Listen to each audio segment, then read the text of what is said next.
Hello everyone, हम class 7 science NCERT को study कर रहे हैं और आज के इस वीडियो में हम इस बुक का चैप्टर नंबर 11 जिसका टाइटल है transportation in animals and plants, इसके बारे में डिस्कस करेंगे। तो चलो स्टार्ट करते हैं। चैप्टर को स्टार्ट किया है कुछ बेसिक फैक्ट्स के साथ में कि हम ये पहले ही सीख चुके हैं कि सभी ऑर्गेनिज्म को सर्वाइवल के लिए फूड, वाटर एंड ऑक्सीजन की जरूरत होती है। अब इन सभी चीज़ों को बॉडी के वेरियस पार्ट्स तक पहुंचाना भी होता है। साथ ही साथ में बॉडी के जो वेरियस पार्ट्स हैं उनमें कुछ वेस्टेज का जनरेशन होता है, तो उन वेस्टेज को एक ऐसी जगह पर लेकर के आना होता है जहां से उनको बाहर निकाला जा सके। तो क्वेश्चन ये उठता है कि ये सारा ट्रांसपोर्टेशन, कि जिन प्रोडक्ट्स की जरूरत है उनको बॉडी के वेरियस पार्ट्स तक पहुंचाना, बॉडी में जो भी वेस्टेज जनरेट हो रहा है उनको एक ऐसी जगह पर लेकर के आना जहां से उनको बाहर निकाला जा सके, ये सब प्रोसीजर कैसे पॉसिबल हो पाता है। तो यहाँ पर इमेज में हमें ह्यूमन बॉडी जो है वो शो कर रखी है और इस ह्यूमन बॉडी में हमें हार्ट, वेन एंड आर्टरी इन सभी को शो कर रखा है। तो यहाँ पर बताया हुआ है कि हमारी बॉडी में ये ट्रांसपोर्टेशन का काम जो है वो सर्कुलेटरी सिस्टम करता है और इस सर्कुलेटरी सिस्टम का फॉर्मेशन जो है वो इनके द्वारा किया जाता है। ओके, तो यहाँ पर इस चैप्टर में हम एनिमल और प्लांट्स में किस तरीके से प्रोडक्ट्स का ट्रांसपोर्टेशन देखने को मिलता है, सब्सटेंसेस का ट्रांसपोर्टेशन देखने को मिलता है, उन सभी के बारे में हम यहाँ पर डिस्कस करेंगे। तो डिस्कस कर लेते हैं सर्कुलेटरी सिस्टम के बारे में, मतलब एनिमल जो हैं उनके बारे में। तो सर्कुलेटरी सिस्टम का जो अलग अलग पार्ट हैं उसमें फर्स्ट पार्ट है ब्लड। तो सबसे पहले ब्लड की अगर हम बात करें, देखो जब भी हमारी बॉडी में कहीं पर कट लगता है तो आप सभी को पता है कि ब्लड जो है वो फ्लो करने लग जाता है। तो ब्लड क्या होता है? ब्लड जो है वो एक फ्लूइड है जो ब्लड वेसल्स में फ्लो करता है। ओके, ये जो ब्लड है वो क्या क्या काम करता है ये हमारे लिए इंपॉर्टेंट है।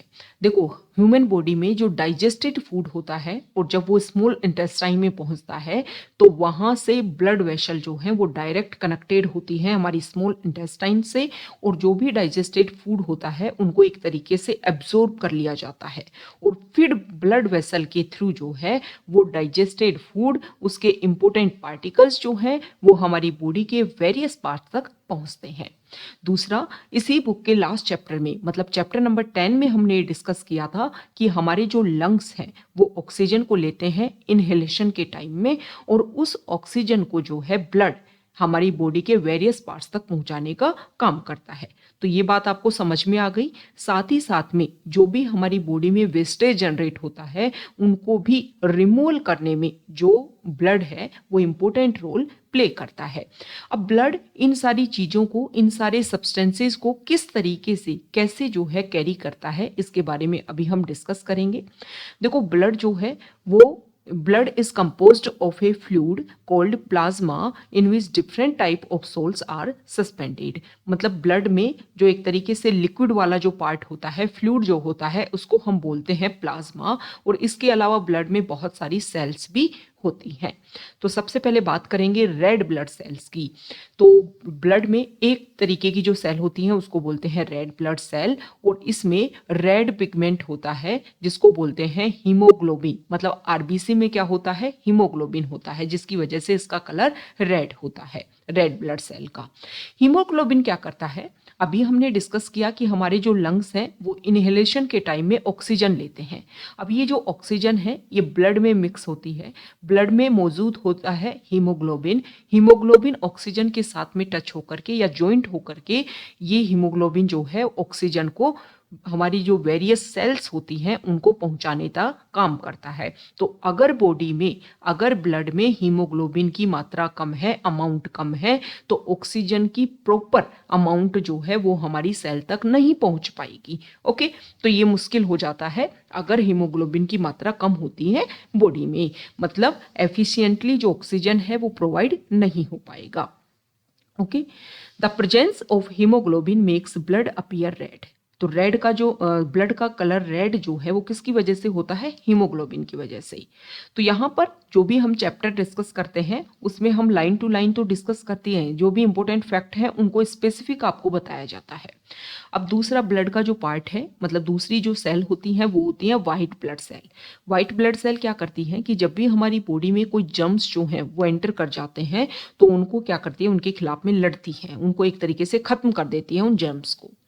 इसके अलावा यहाँ पर एक एग्जाम्पल के थ्रू समझा रखा है कि बूजो जो है खेलता रहता है, खेलने के टाइम में उसकी बॉडी पर कट लग जाता है, गिर जाता है तो ब्लड बहने लग जाता है, लेकिन कुछ टाइम में बाद में हम देखते हैं कि ब्लड की क्लोटिंग बनने लग जाती है, मतलब ब्लड जो है वो खुद ही अपने आप को रोक लेता है एक तरीके से।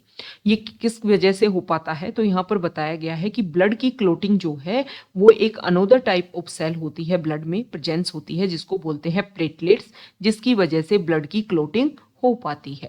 तो ये सारे हमने ब्लड के जो भी इंपॉर्टेंट पार्ट्स हैं उनके बारे में डिस्कस किया, किसका क्या इंपॉर्टेंस है वो हमने डिस्कस किया। बहुत बार एग्जाम में हीमोग्लोबिन, आरबीसी, डब्ल्यूबीसी, प्लेटलेट्स, इन सभी को लेकर के क्वेश्चन आते हैं। ओके, तो आपको इनसे रिलेटेड जो भी फैक्ट्स हैं वो आपको ध्यान में होने चाहिए, जो भी हमने डिस्कस किए। अब नेक्स्ट पार्ट है सर्कुलेटरी सिस्टम का, ब्लड वेसल्स, कि जो ब्लड फ्लो होता है वो किसके थ्रू होता है, ब्लड वेसल्स के थ्रू फ्लो होता है। तो उसके बारे में हम देख लेते हैं। देखो, बहुत अलग अलग तरीके की ब्लड वेसल जो है वो बॉडी में पाई जाती हैं। इनहेलेशन के टाइम में अगर हम डिस्कस करें कि जब हम ऑक्सीजन को हमारे फेफड़ों में, हमारे लंग्स में अंदर लेते हैं तो ऑक्सीजन जो है वो ब्लड के थ्रू ही पूरी बॉडी में सर्कुलेट हो पाती है, पूरी बॉडी में ट्रांसपोर्ट हो पाती है। ओके, साथ ही साथ ब्लड क्या करता है कि हमारी बॉडी में जो CO2 जनरेट होती है, ओके, हमने डिस्कस किया कि जब फूड सेल्स में जाता है और सेल्स में जब फूड जाता है ऑक्सीजन की प्रेजेंस में, जब वो फूड टूटता है, ब्रेक डाउन होता है, लास्ट चैप्टर में हमने डिस्कस किया है, आप जाकर के व्यू कर सकते हो। तो जब ग्लूकोज जो है वो ब्रेक डाउन होगा तो CO2 जो है उससे जनरेट होगी, तो वो सेल में जनरेट हुई। अब ब्लड जो है उस CO2 को लेकर के आएगा अपने साथ में और फिर लंग्स में जाकर के उसको डिपॉजिट करेगा, तो लंग्स के थ्रू जो है फिर वो बाहर निकलेगी हमारे एक्सेल के टाइम में। तो ब्लड क्या करता है, ऑक्सीजन को पहुंचाता है सेल्स तक और जो कार्बन डाइऑक्साइड है उसको वापस जो है वो सेल से लेकर के आता है।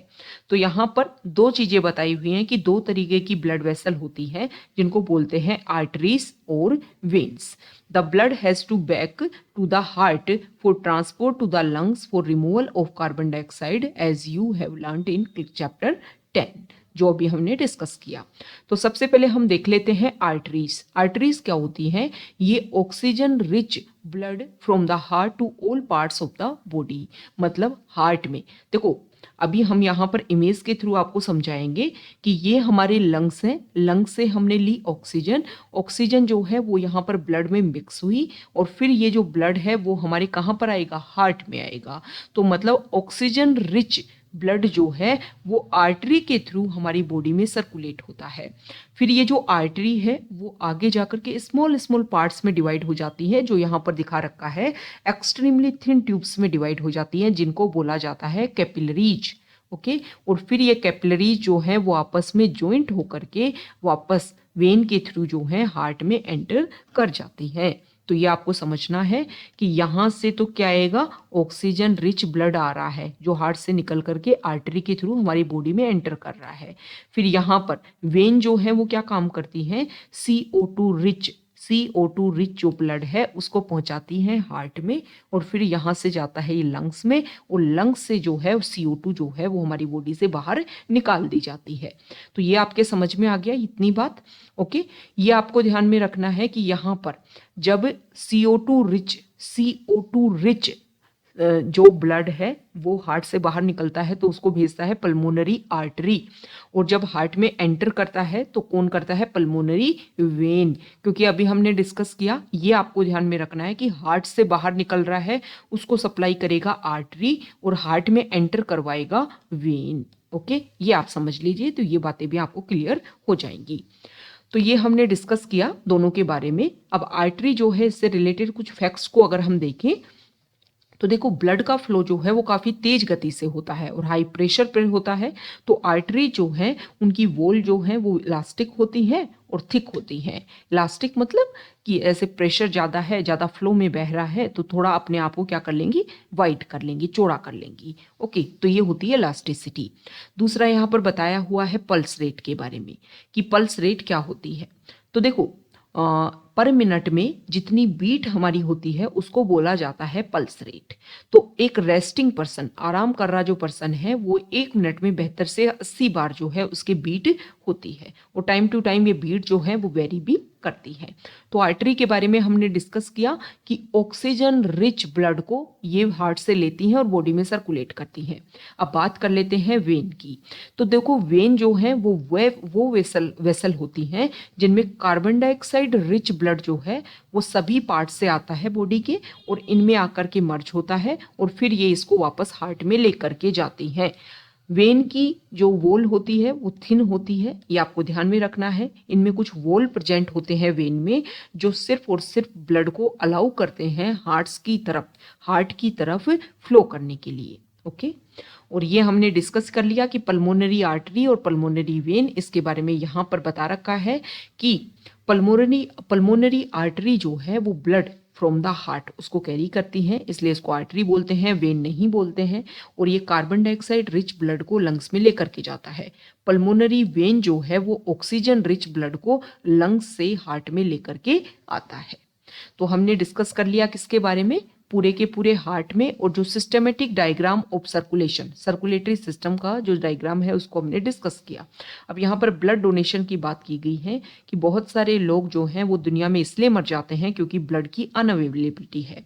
तो लोग जो हैं वो वॉलेंट्री बेसिस पर ब्लड डोनेट कर सकते हैं, इसकी वजह से बहुत सारे लोगों की जान बच सकती है और इससे ना तो जो ब्लड डोनेट करता है उसको कोई भी नुकसान नहीं पहुंचता है। अब बात कर लेते हैं हार्ट की। देखो आप अपनी मुट्ठी को, आप अपनी जो पाम है, हथेली जो है, उसमें फिंगर्स को अंदर की तरफ करके आप अपनी मुट्ठी बनाइए और इससे आपके हार्ट की जो शेप है, आपके हार्ट का जो साइज है वो आपकी मुट्ठी के बराबर है। ओके, तो यहाँ पर बता रखा है कि हार्ट जो है वो उस मशीन की तरह है जो बिना थके रेगुलर पंपिंग करता रहता है। ऐसी मशीन हो नहीं सकती, लेकिन फिर भी हार्ट जो है वो रियल में इसी तरीके नॉन स्टॉप तरीके से पंपिंग करता है। हार्ट कहाँ पर रहता है, हमारी जो चेस्ट कैविटी है उसमें रहता है और इसका जो लेफ्ट पार्ट है वो थोड़ा सा टिल्टेड है।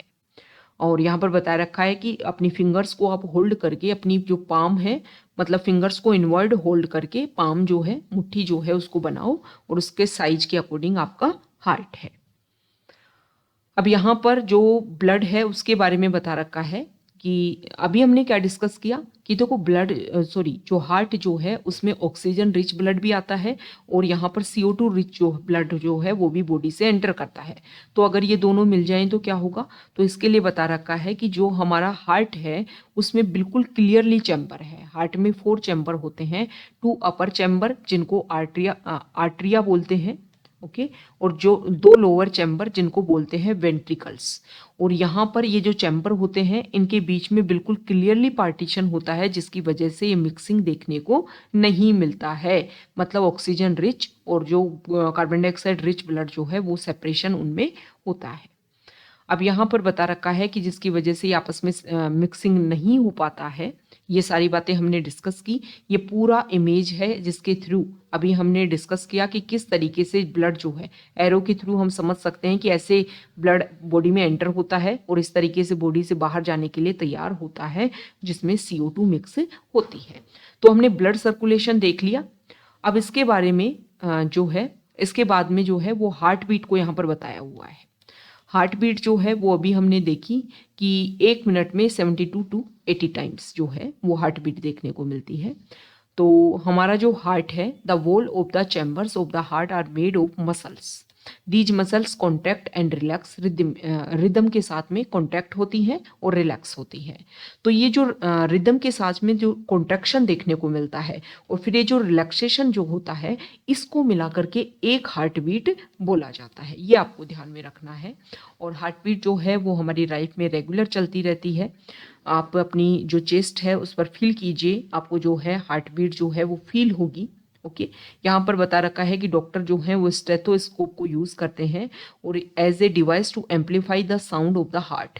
मतलब ये जो डिवाइस होती है वो आपके हार्ट की जो बीट है उसको एम्पलीफाई कर देती है। ओके, और यहाँ पर जो उनके जो भी स्टेथोस्कोप होता है उसके थ्रू जो है डॉक्टर इस चीज़ को फील करते हैं और आपकी हार्ट की जो कंडीशन है उसको लेकर के कुछ क्लू जो है वो इससे पता लगाते हैं।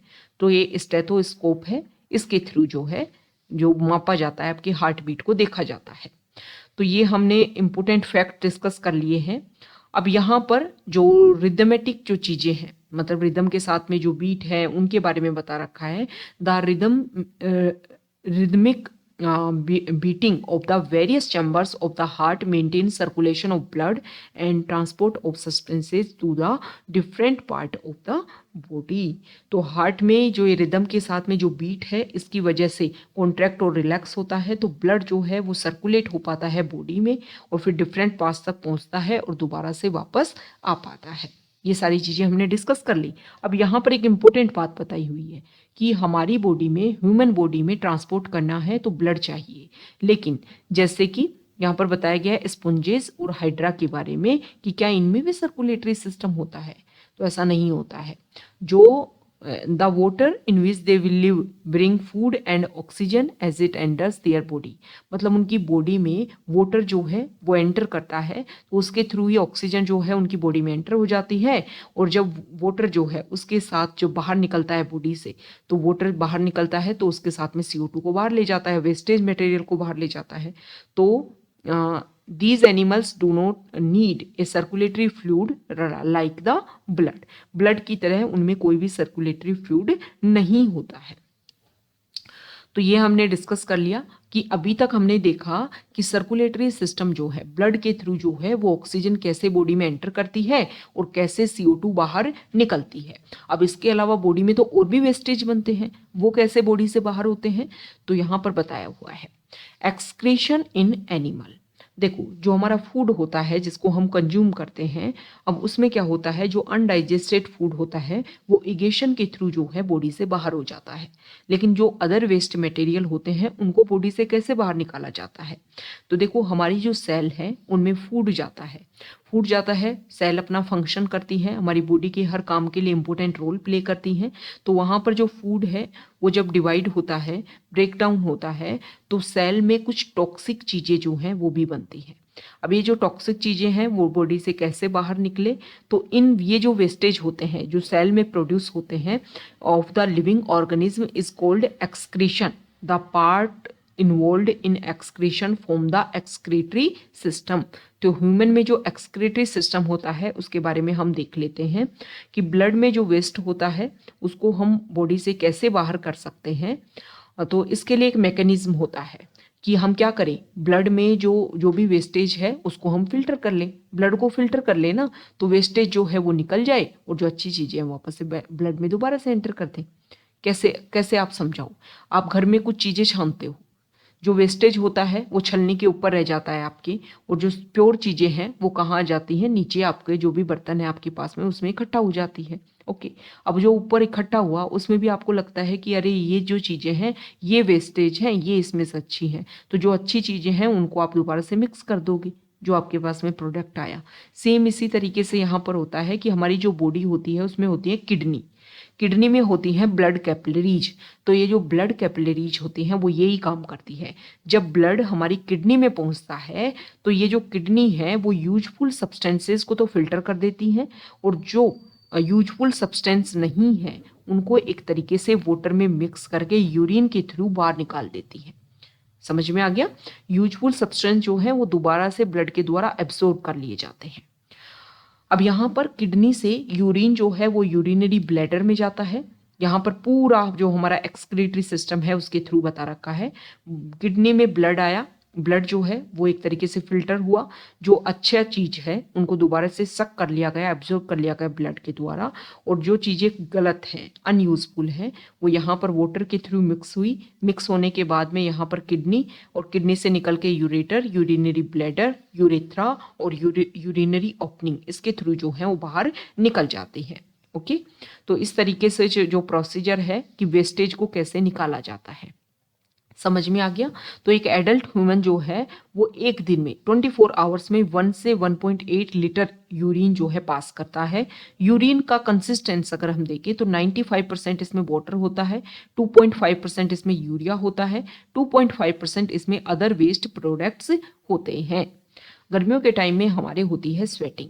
स्वेटिंग में क्या होता है, स्वेटिंग के टाइम में हम देखते हैं कि कुछ टाइम के बाद में हमारे जो क्लोथ हैं उन पे वाइट वाइट कलर के क्या हो जाते हैं, कुछ पैचेज आ जाते हैं। तो ये किसकी वजह से होता है, हमारी बॉडी में वाटर के साथ में या फिर स्वेटिंग के साथ में जो है वो मिनरल्स बाहर निकलते हैं। और ये जो मिनरल्स है ना, जो सोल्ट होते हैं, सोल्ट जो है बाहर निकलते हैं, स्वेट में सोल्ट प्रेजेंट होता है, जिसकी वजह से ये वाइट पैचेज जो हैं वो बॉडी पर देखने को मिलते हैं। अब यहाँ पर बताया हुआ है कि स्वेटिंग हमारे लिए क्या हेल्पफुल होती है। देखो गर्मियों के टाइम में, समर के टाइम में हम रखते हैं मिट्टी का मटका। मिट्टी के मटके में पानी हमने रखा, मिट्टी के मटके में होते हैं हल्के हल्के पोर्स जिनके थ्रू जो है पानी बाहर आता है और पानी होता है इवेपरेट। और जब उन पोर्स के थ्रू इवेपरेट होता है तो इसकी वजह से पानी जो है वो ठंडा हो पाता है, विच कॉजेज कूलिंग। तो स्वेटिंग जो है वो भी हमारी बॉडी को कूल रखने के लिए होती है। अब यहाँ पर कुछ अदर एनिमल के बारे में बताया हुआ है, जैसे कि वाटर की अवेलेबिलिटी जो है वो डिपेंड करती है बॉडी में कितनी है, जिसके बेसिस पर जो वेस्ट केमिकल है उनको किस तरीके से रिमूव किया जाता है। जैसे कि एक्वेटिक एनिमल जो है लाइक फिशेज, वो जो भी अपने सेल का वेस्टेज होता है उसको अमोनिया की जैसे अमोनिया वो अपनी बॉडी से बाहर निकालते हैं और डायरेक्टली पानी में डिजोल्व हो जाता है। कुछ लैंड एनिमल जैसे कि बर्ड्स, लिजार्ड, स्नेक, ये सेमी सॉलिड वाइट कलर का जो कंपाउंड है जैसे कि यूरिक एसिड, इसके थ्रू जो है प्रोडक्ट्स को, the major excretory products in human is urea. Human में जो मेजर एक्सक्रीटरी प्रोडक्ट निकलता है वो यूरिया है और इसमें यूरिक एसिड निकलता है कुछ एनिमल में, और वहाँ पर अमोनिया के जैसे जो है वो वेस्टेज निकलता है सेल का। तो ये हमने डिस्कस किया एक्सक्रीटरी सिस्टम के बारे में। अब यहाँ पर बताया हुआ है कि कभी कभी किसी पर्सन की जो किडनी है वो ढंग से काम नहीं करती, मतलब जो इन्फेक्शन है या इंजरी है इसकी वजह से किडनी इफेक्ट होती है। तो रिजल्ट ये होता है कि किडनी फेलियर जो है वो देखने को मिलता है कुछ लोगों में। उनकी जो किडनी जब फेलियर हो जाती है तो वो फिल्टर नहीं कर पाती, तो इसकी वजह से प्रॉब्लम हो जाती है। ब्लड में बहुत सारी चीज़ें जो हैं वो अवेलेबल होती हैं जिसकी वजह से लोगों की कुछ टाइम में ही डेथ हो जाती है। तो इसके लिए क्या किया जाता है, आर्टिफिशियल किडनी का यूज़ किया जाता है और ये जो प्रोसेस है इसको बोला जाता है डायलिसिस। मतलब आपकी किडनी का काम जो है वो आर्टिफिशियल तरीके से करवाया जा रहा है, आपके ब्लड को फिल्टर करवाया जा रहा है। अब ये जो सर्कुलेटरी सिस्टम है इसके बारे में 1578 से 1655 तक विलियम हार्वे जो है इंग्लिश फिजिशियन, उन्होंने सर्कुलेशन ऑफ ब्लड को डिस्कवर किया था। उन दिनों उन्होंने ये बोला था कि ब्लड जो है वो बॉडी की जो वेसल्स होती हैं उनमें फ्लो करता रहता है, लेकिन उस टाइम जो हार्वे जो उन्होंने ये थ्योरी दी उनको लोग जो है वो सर्कुलेटर के नाम से बोलने लग गए, उनका मजाक उड़ाने लग गए। लेकिन उनकी डेथ से पहले उनका जो आइडिया है ये सर्कुलेशन का, इसको एक तरीके से एक आइडिया के रूप में उसको एक्सेप्ट कर लिया गया था। तो ये हमने डिस्कस कर लिया है कि भाई किस तरीके से जो ह्यूमन बॉडी है उसमें वेस्टेज को बाहर निकाला जाता है। अब बात करेंगे प्लांट्स की कि प्लांट्स में ट्रांसपोर्टेशन जो है वो कैसे होता है। तो इस बुक के चैप्टर नंबर 1 में हमने डिस्कस किया कि प्लांट्स जो हैं वो अपनी रूट्स के थ्रू, जैसे कि ये प्लांट्स हैं, ये होगी सोइल, यहाँ पर है रूट्स। तो रूट्स क्या करती हैं, एक तो वाटर को एब्जॉर्ब करती हैं, दूसरा यहाँ पर जो भी न्यूट्रिएंट्स हैं, मिनरल्स हैं, उनको एब्जॉर्ब करती हैं। अब यहाँ पर जो एब्जॉर्ब किया गया, और यहाँ पर आप सभी को पता है कि पेड़ पौधों में जो लीव्स होती हैं वहाँ पर फूड बनता है जो सनलाइट है उसकी प्रेजेंस में, क्योंकि यहाँ पर पिगमेंट होता है क्लोरोफिल। क्लोरोफिल की प्रेजेंस में, सनलाइट की प्रेजेंस में जो CO2 है, जिसको CO2 जिसको एब्जॉर्ब किया जाता है प्लस में H2O, ओके, इसके थ्रू जो है यहाँ पर फूड बनता है प्लांट्स में। तो ये प्रोसीजर, अब यहाँ से हमने वाटर जो है उसको शक किया, यहाँ तक वो लीव तक कैसे पहुंचा, ये हमारा क्वेश्चन है। दूसरा क्वेश्चन ये है कि यहाँ पर पत्तियों में, लीव्स में खाना बना पेड़ पौधों की में, और वो खाना जो है वो पेड़ पौधों के अलग अलग भागों में कैसे पहुंच गया, ये क्वेश्चन उठता है। तो यहाँ पर देखो बताया हुआ है कि जो प्लांट्स होते हैं उनमें वाटर और मिनरल्स का जो ट्रांसपोर्टेशन होता है उसके लिए कुछ एक तरीके का टिश्यूज होते हैं या एक प्रोसीजर होता है, ओके, उसके बारे में यहाँ पर बताया हुआ है। जैसे यहाँ पर आपको समझा भी रखा है कि ये जो स्काई कलर की जो एरो है इसके थ्रू बता रखा है कि रूट्स ने जिनको एब्जॉर्व किया वो इस तरीके से सर्कुलेट होते हैं, और ये रेड कलर का जो एरो है वो हमें शो कर रहा है कि लीव्स में जो फूड बना वो किस तरीके से प्लांट्स के वेरियस पार्ट्स तक पहुंचता है। ओके, तो यहाँ पर बताया हुआ है कि वेस्कुलर टिश्यू होते हैं। The vessels are made of special cell forming the vascular tissue. तो जाइलम जो होता है, जाइलम के थ्रू मतलब प्लांट्स में ये इस तरीके की स्ट्रक्चर होती हैं, अलग अलग सेल होती हैं, सेल को लेकर के एक स्पेशल प्रोसीजर बनता है जिसको बोलते हैं वेस्कुलर टिश्यू, और इसमें दो होते हैं, जाइलम और फ्लोएम। जाइलम का काम क्या होता है कि जाइलम जो है वो प्लांट्स की रूट ने जिनको भी न्यूट्रिएंट्स को एब्जॉर्ब किया उनको लीव तक ले जाते हैं, और फ्लोएम का काम क्या है कि फ्लोएम जो है जो फूड बना उसको वेरियस पार्ट तक पहुंचाता है। ओके, ये प्रोसीजर है दोनों में। तो जाइलम और फ्लोएम जो है वो प्लांट्स में क्या करते हैं, ट्रांसपोर्ट करते हैं, ये आपको ध्यान में रखना है। अब यहाँ पर कुछ एक्टिविटी शो कर रखी है, वो हमारे लिए इंपॉर्टेंट नहीं है। नेक्स्ट इंपॉर्टेंट है ट्रांसपायरेशन।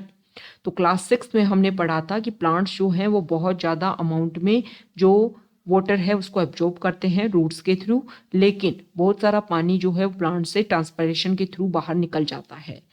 तो देखो इसमें क्या बता रखा है कि ये जो ट्रांसपिरेशन है वो एक तरीके से प्लांट्स को कूल रखता है। दूसरा, अगर हम बात करें जैसे हम स्ट्रो से सक करते हैं उसी तरीके से ट्रांसपायरेशन के थ्रू जो लीव्स है उसमें स्टोमेटा होते हैं जिनके थ्रू ट्रांसपायरेशन का प्रोसीजर होता है, वाटर जो है वो रिलीज होता है। तो इसकी वजह से ऐसा बोलते हैं कि जो यहाँ पर एक प्रोसीजर देखने को मिलता है शकन पुल।